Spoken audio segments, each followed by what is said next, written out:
Good morning, John. It's Friday. On Wednesday, I asked Twitter to pick between 3 different video topics, and boy, were there a lot of people who didn't want to hear about any of them. But one of the tweets that got the most likes was this one.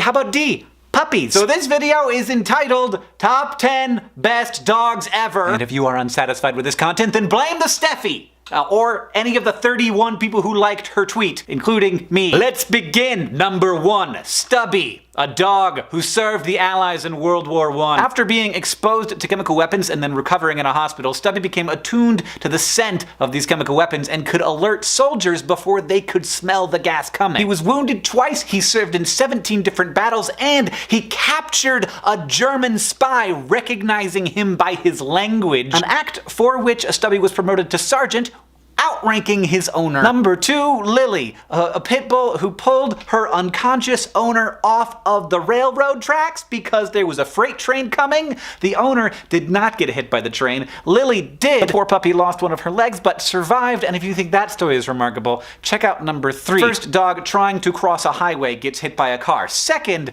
another dog, this hero dog, drags the dog that has been hit by the car off of the road, like wanders out into the interstate, pulls the dog off. I'm not showing you the video because it's pretty graphic and terrifying, but I don't know, like, why is this dog doing this? It's, I guess just because I'm supposed to cry today? Speaking of dogs rescuing people, and there are so many wonderful stories of dogs rescuing people, we have this cat, who is clearly a cat, but is nonetheless a very good dog. Number 5. In the 1950s, some Russian scientists went out onto the streets of Moscow to collect stray dogs, thinking, these dogs, they're obviously used to extreme circumstances. They tested and trained these dogs, and one of them, Leica, was sent into space and became the first animal ever to orbit Earth. Also, the first animal ever to die in orbit around the Earth.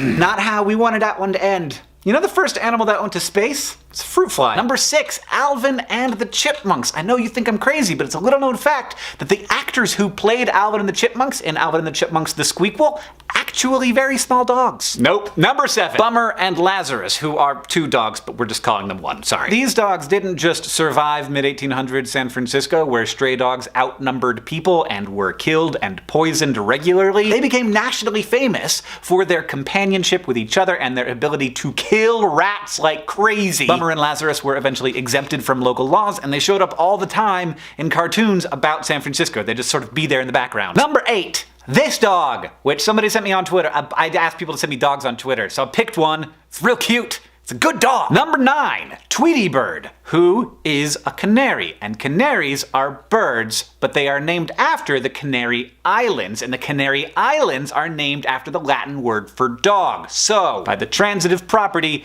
Tweety Bird is a dog. Boom! Number 10, my dog, Lemon, who passed away this year. And as we all know, the best dog is your dog. And there's nothing wrong with that. Hey, I understand why a lot of people wanted me to talk about puppies today. It seems like we're in a much more tense moment than we were a couple of years ago, and it does seem like that's gonna get worse before it gets better. We're being asked to pay attention to a lot of different big things all at the same time. And the way that we're fed content about what's going on in the world right now is inefficient, and it's overwhelming, and it's manipulative. Too frequently now, the people who are tasked with trying to inform the public are trying to win rather than trying to inform. And that is something that I'm getting super sick of. But there are still good dogs, and there are still good people. And in the coming years, we can't choose between taking care of ourselves and taking care of our world's problems. We have to do both of those things. John, I'll see you on Tuesday.